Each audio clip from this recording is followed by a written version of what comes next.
we're a normal family. We just are living our life. We're watching our kids grow. We have left Jehovah's Witnesses. It was the scariest time of my life. I mean, I've been through hard stuff. I had a hard childhood, parents divorced, stuff with our marriage. But the hardest thing was losing our God.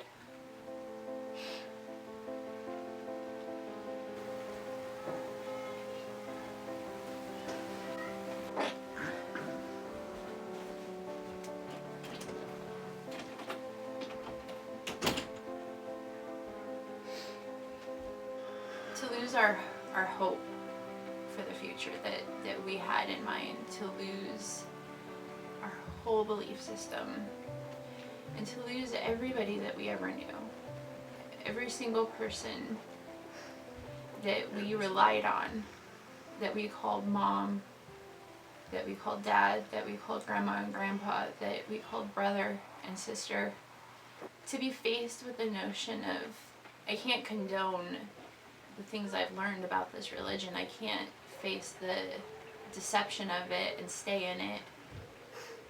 But I can't lose everybody too, is the hardest thing that we've had to do. Because it meant standing up for what was right at the cost of every single person we ever knew. And then it was so scary. And I'm just so grateful that we came out of it together. And when our kids were still young. Yeah, because God knows what would have happened if one or more of them was baptized. Because then they wouldn't be allowed to even have a conversation with us. Yeah. They wouldn't be allowed to interact with us. They didn't understand why we couldn't be friends with our friends anymore. They didn't understand why their aunties couldn't come visit anymore. Or why I was crying all the time. And that was difficult. And a lot of people don't survive it. I had my husband and I had my kids, and even I almost didn't survive it. You know, when we first started to wake up, Brittany was like, we need to tell everybody. We need to tell everybody. And I said, no, we can't tell everybody. Because there are some people like us who don't have anybody outside the organization, who are raised as Jehovah's Witnesses. Okay, well, I'm sorry. We'll deal with it in a second, baby. Just go eat. We'll be on in a second. Go eat, and you can have breadstick. So, you know, when we first were coming out, and Brittany was like, we need to tell everybody. You know, we have all of our friends and all of our family got to get as many out as we can. You know, I told her, I said, we can't do that because there are some people who don't have friends or family outside the organization. And if nobody is here to help them, they won't make it. We've constantly said ignorance is bliss, you know, in the organization, especially if you're alone with, you know, just your family and friends in the organization with you. And that was the terms I had to come to when I would ache for my best friends and want so desperately to explain to them, have conversations with them in my head and think, if only I could say this, they would understand and they would come out and they would know the truth about the truth. But then what? But then to think the pain they would have to go through that I've gone through, for them to have to come to the same terms would be devastating to their life. And at least they're safe where they are. They're safe in their belief of, I'm doing the right thing and I'm going to live in paradise with a panda bear. If it means I don't get to be with them, but they're safe, I would rather have the agony of being without them than for them to be so devastated by the loss of everything. Their belief, their family, their friends, their hope. Just to have them out and be with me. My objective in making this video now, as opposed to before or waiting more, is recently Anthony Morris has come out with, I guess it was a morning worship talk. He expressed how all apostates would die, be burned in Gehenna, and the maggots would eat them. And he expressed a certain amount of pleasure in that occurring. How encouraging to meditate on this beautiful verse. But the wicked will perish, the enemies of Jehovah will vanish like glorious pastures. They will vanish like smoke. How we look forward to these enemies of Jehovah, our enemies, vanishing like smoke. Look on the carcasses of the men who rebelled against me, for the worms on them will not die, and their fire will not be extinguished, and they will become something repulsive to all people. Gehenna was used for the disposal of refuse and carcasses of those deemed unworthy of burial.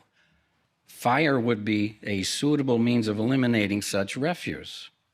Now, this point, what the fire did not consume, the maggots would. I don't know if you know much about maggots, but you see a whole bunch of them.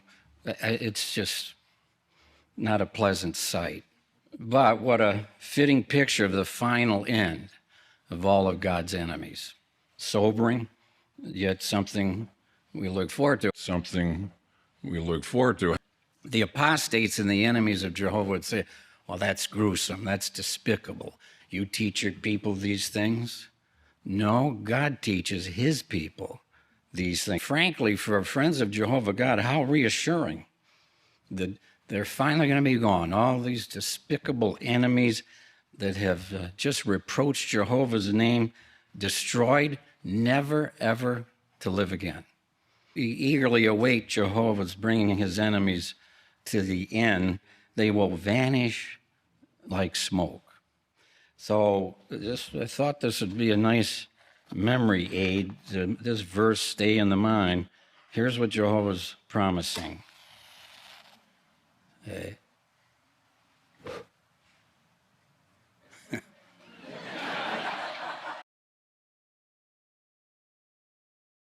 For Anthony Morris to say that about all apostates, people, he literally said people who once were Jehovah's Witnesses and have left. Now, it's not that we rejoice in someone's death, but when it comes to God's enemies, finally, they're out of the way, especially these despicable apostates who at one point had dedicated their life to God, and then they joined forces with Satan, the devil, the chief apostate of all time. Which is us. We are apostates, and that's what he's looking forward to, and that's what he's encouraging all Jehovah's Witnesses to look forward to. Hey.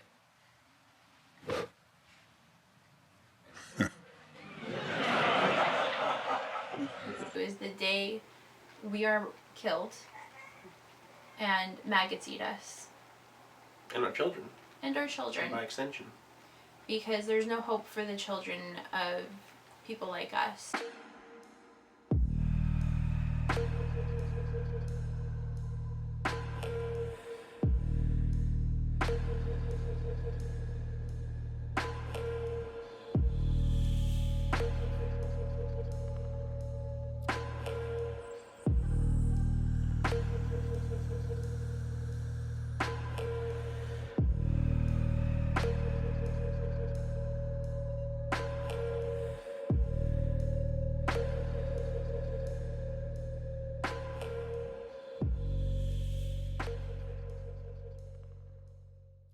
I mean, we're a normal family who have objectively chosen to defy Watchtower beliefs and turn away from them. Like, this is not going to be an ex-Jehovah's Witness channel.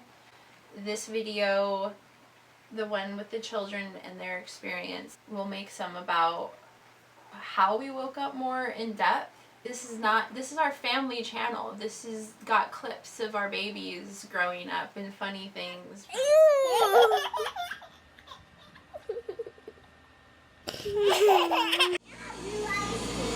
You want blue ice cream too? Blue ice cream. And some bears too. Want sprinkles too? No. Okay. Mine's no waffle cookie. Yeah, you want to use safer. Yeah, you stay first.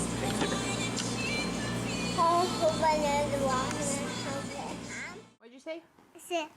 Can I have a popsicle? Why are you so cute? Because I'm not so cute. I know. No. Look at my bear. Aww. It's okay. Be gentle. It's okay, baby. A salmon monster. Roar! And to be likened to the most hateful evil that the Bible can contain, and be pointed at and say that you will die, God will destroy you, and there is no hope for you. That sounds a little hateful to That's me. the epitome of hate speech. That's pretty hateful. If you're a Jehovah's Witness and you're watching this, maybe you even saw the video of just the kids talking. It might be a little appalling to see children who've left Jehovah who now celebrate Halloween or their birthdays.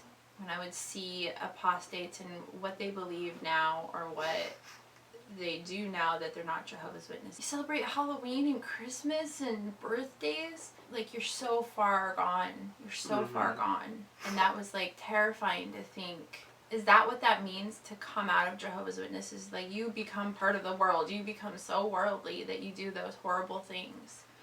It doesn't have to be like that. Like, you can come out and believe and do whatever you feel your conscience allows. You don't have to like come out of it and believe any certain way that you used to or that you see others do. You're free to do your own research as to what you want to believe in and figure out what's right and what's wrong. And that's one of the big questions that they ask you at the meeting is, if you're not doing this, then what? Yes. Then what are you going to do? What organization, what religion has the truth as we see it, or the truth? It's terrifying because you feel tied to it. You feel like, oh, that's true. I better stay here just in case. Just in case. And the thing is it gave us the freedom to be able to find out what is right, what is wrong, what is true, what is not true. I personally am looking around at everybody who's fighting right now, and it's based on beliefs, whether or not you agree with my beliefs.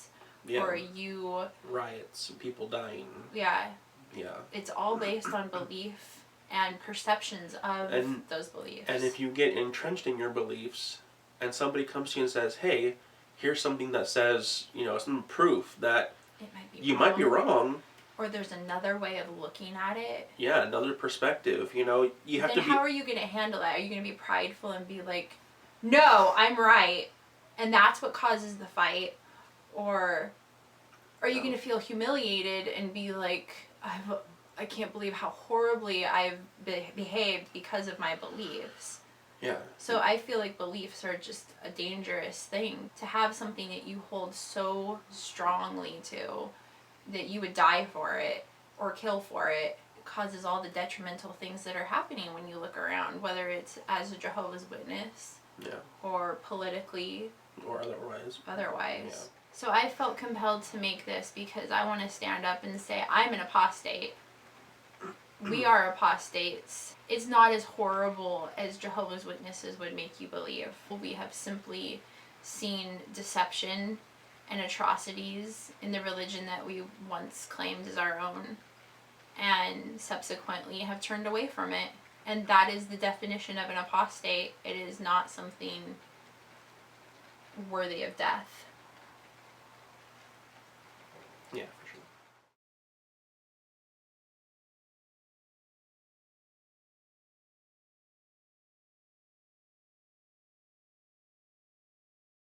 Do you want to do your reason for leaving? It would be more to go along with, like what you said, with the deeper reasons for us getting out of it and, leaving, and the things that we found, and it would be more along those lines. Give me a hint. For Justin. Because if more people don't stand up and say something.